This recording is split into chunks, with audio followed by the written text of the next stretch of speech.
ಓಂ ಶ್ರೀ ಗುರುಭ್ಯೋ ನಮಃ. ನಮಸ್ಕಾರ ಸ್ನೇಹಿತರೆ, ಆಲ್ರೌಂಡ್ ಕ್ಲಬ್ ಕನ್ನಡ ಚಾನಲ್ಗೆ ಸ್ವಾಗತ ಸುಸ್ವಾಗತ. ಇವತ್ತಿನ ವಿಡಿಯೋದಲ್ಲಿ ಮೌನಿ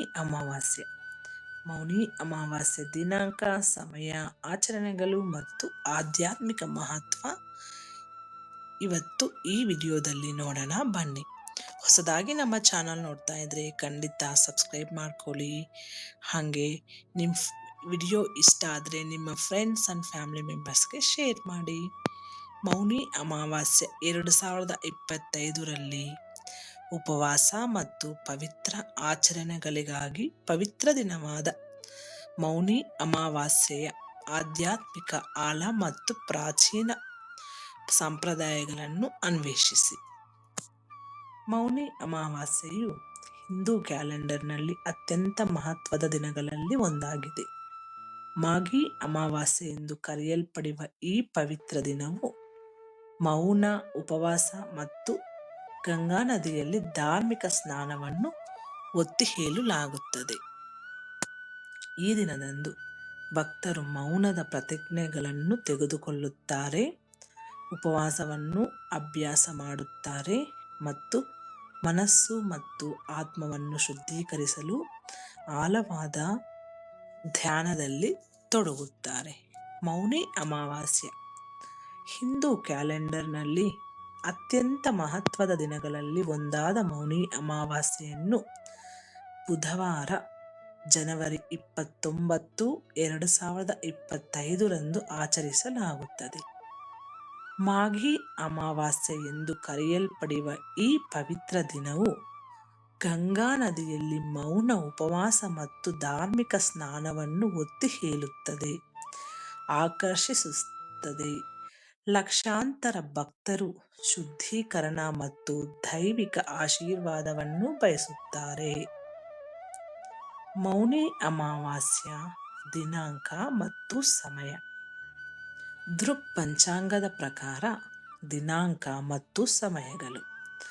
ದಿನಾಂಕ ಬುಧವಾರ ಜನವರಿ 29, 2025. ಅಮಾವಾಸ್ಯೆ ತಿಥಿ ಆರಂಭ ಜನವರಿ 28, 2025ರಂದು ಸಂಜೆ 7:35ಗೆ.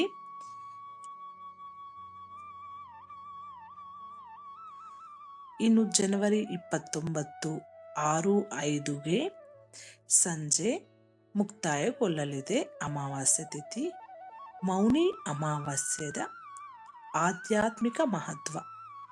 ಮೌನಿ ಎಂಬ ಪದವು ಸಂಸ್ಕೃತ ಪದ ಮೌನ್ನಿಂದ ಬಂದಿದೆ, ಅಂದರೆ ಮೌನ. ಈ ದಿನದಂದು ಭಕ್ತರು ಮೌನದ ಪ್ರತಿಜ್ಞೆಗಳನ್ನು ತೆಗೆದುಕೊಳ್ಳುತ್ತಾರೆ, ಉಪವಾಸವನ್ನು ಅಭ್ಯಾಸ ಮಾಡುತ್ತಾರೆ ಮತ್ತು ಮನಸ್ಸು ಮತ್ತು ಆತ್ಮವನ್ನು ಶುದ್ಧೀಕರಿಸಲು ಆಳವಾದ ಧ್ಯಾನದಲ್ಲಿ ತೊಡಗುತ್ತಾರೆ. ಪವಿತ್ರ ಗ್ರಂಥಗಳ ಪ್ರಕಾರ ಪವಿತ್ರ ಗಂಗಾ ನದಿಯ ನೀರು ಮೌನಿ ಅಮಾವಾಸ್ಯೆ ಎಂದು ಮಕರಂದವಾಗಿ ರೂಪಾಂತರಗೊಳ್ಳುತ್ತದೆ. ಇದು ಧಾರ್ಮಿಕ ಸ್ನಾನಕ್ಕೆ ಅತ್ಯಂತ ಮಂಗಳಕರ ಸಂದರ್ಭವಾಗಿದೆ. ಉತ್ತರ ಭಾರತದ ಹಿಂದೂ ಕ್ಯಾಲೆಂಡರ್ ಪ್ರಕಾರ ಮಾಘ ಮಾಸದಲ್ಲಿ ಬರುವ ಮೌನಿ ಅಮಾವಾಸ್ಯೆಯು ಮಾಘ ಮಹಿನಾದ ಆಧ್ಯಾತ್ಮಿಕ ಪರಾಕಾಷ್ಠೆಯನ್ನು ಪ್ರತಿನಿಧಿಸುತ್ತದೆ. ಭಕ್ತರು ಪೌಷ್ ಪೂರ್ಣಿಮೆಯಿಂದ ಮಾಘ ಪೂರ್ಣಿಮೆವರೆಗೆ ಪವಿತ್ರ ನದಿಗಳಲ್ಲಿ ಸ್ನಾನ ಮಾಡುತ್ತಾರೆ. ಈ ದಿನವು ಅತ್ಯಂತ ಪೂಜ್ಯವಾಗಿದೆ. ದೃಕ್ ಪಂಚಾಂಗದ ಮುಖ್ಯಾಂಶಗಳು. ಮೌನಿ ಅಮಾವಾಸ್ಯೆಯಂದು ಪವಿತ್ರ ಗಂಗೆಯ ನೀರು ಅಮೃತವಾಗಿ ಬದಲಾಗುತ್ತದೆ ಎಂದು ನಂಬಲಾಗಿದೆ. ಇದು ಪವಿತ್ರ ಸ್ನಾನಕ್ಕೆ ಅತ್ಯಂತ ಅನುಕೂಲಕರ ದಿನವಾಗಿದೆ.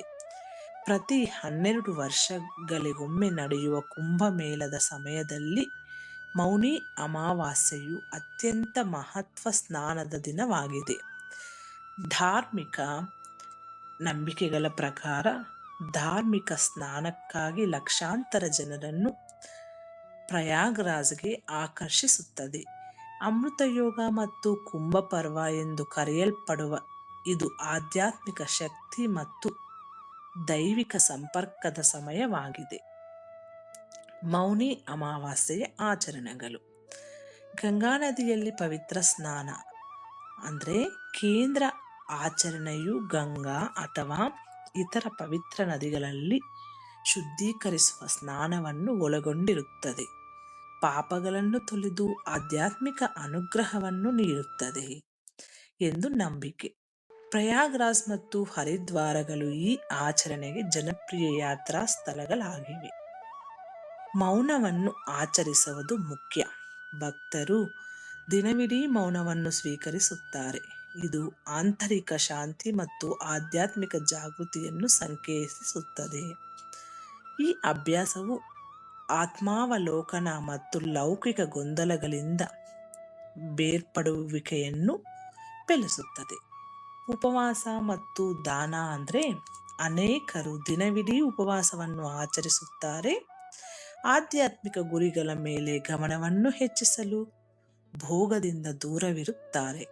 ಆಹಾರ, ಬಟ್ಟೆ ಮತ್ತು ಹಣವನ್ನು ದಾನ ಮಾಡುವುದು ಸೇರಿದಂತೆ ದಾನ ಕಾರ್ಯಗಳು ಆಶೀರ್ವಾದವನ್ನು ವರ್ಧಿಸುತ್ತವೆ ಮತ್ತು ಸಮೃದ್ಧಿಯನ್ನು ತರುತ್ತವೆ ಎಂದು ನಂಬಿಕೆ.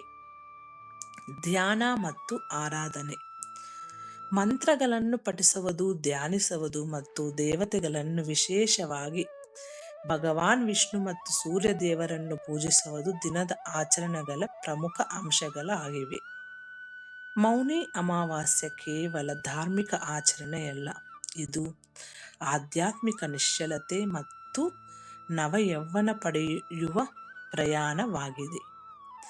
ಇದು ಮಾನವ ಪ್ರಜ್ಞೆ ಮತ್ತು ದೈವಿಕ ಸತ್ಯದ ನಡುವಿನ ಸಂಪರ್ಕದ ಜ್ಞಾಪನೆಯಾಗಿ ಕಾರ್ಯನಿರ್ವಹಿಸುತ್ತದೆ. ಈ ಪವಿತ್ರ ದಿನವು ಸ್ವಯಂ ಶುದ್ಧೀಕರಣ, ಪ್ರತಿಬಿಂಬ ಮತ್ತು ನವೀಕೃತ ಉದ್ದೇಶಕ್ಕಾಗಿ ಆಳವಾದ ಅವಕಾಶವನ್ನು ನೀಡುತ್ತದೆ. ನಿಮ್ಮ ಜೀವನದಲ್ಲಿ ಶಾಂತಿ, ಸಮತೋಲನೆ ಮತ್ತು ಆಧ್ಯಾತ್ಮಿಕ ಸ್ಪಷ್ಟತೆಯನ್ನು ಆಹ್ವಾನಿಸಲು ಅದರ ಅಭ್ಯಾಸಗಳಲ್ಲಿ ಒಂದಾಗಿದೆ. ಇದು ಸ್ನೇಹಿತರೆ ಇವತ್ತಿನ ವಿಡಿಯೋ. ಈ ವಿಡಿಯೋದಲ್ಲಿರುವ ಎಲ್ಲ ಅಂಶಗಳು ನಿಮ್ಮ ಸ್ವಂತ ವಿವೇಚನೆ ಬಳಸಿ ನಿರ್ಧಾರಗಳೆಲ್ಲ ತೆಗೆದುಕೊಳ್ಳಿ. ಈ ವಿಡಿಯೋ ಇಷ್ಟ ಆದರೆ ಖಂಡಿತ ಶೇರ್ ಮಾಡಿ. ಹೊಸದಾಗಿ ನಮ್ಮ ಚಾನಲ್ ನೋಡ್ತಾ ಇದ್ರೆ ಸಬ್ಸ್ಕ್ರೈಬ್ ಮಾಡ್ಕೊಳ್ಳಿ. ಮುಂದಿನ ವಿಡಿಯೋದಲ್ಲಿ ಸಿಗೋಣ. ಅಲ್ಲಿವರೆಗೂ ಧನ್ಯವಾದಗಳು.